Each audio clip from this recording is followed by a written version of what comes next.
One of the really extraordinary things about the book of Daniel is how it juxtaposes events from the past right next to predictions for the future. So the original readers would have come to this book and they would have encountered historical accounts of how God had worked. Now, these are stories we know: Daniel in the lion's den, Shadrach, Meshach, and Abednego. And right next to those historical accounts, they would have read predictions of events that were hundreds or even thousands of years into the future. And the implication between those two is that the same God who worked in such powerful ways and intervened in the past, well, nothing's changed.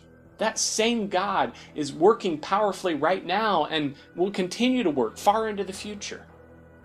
This effect is actually even more dramatic for modern readers, because many of those predictions that Daniel made have now come true.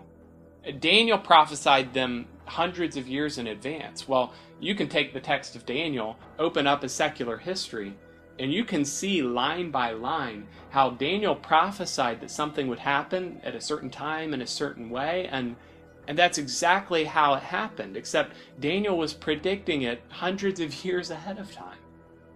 And as we wait now for the fulfillment of the rest of Daniel's prophecies, there's an assurance in that. God knew. God has been working and intervening in human history. Well, nothing's going to change.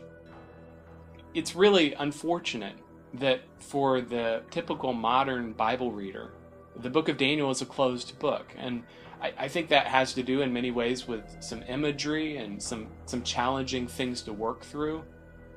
But if we will invest the time, expend some effort looking at this book, understanding it, and we discover there that it has a critical role for us today. As we face a world that is increasingly chaotic and complicated, Daniel testifies that God is the Lord of history.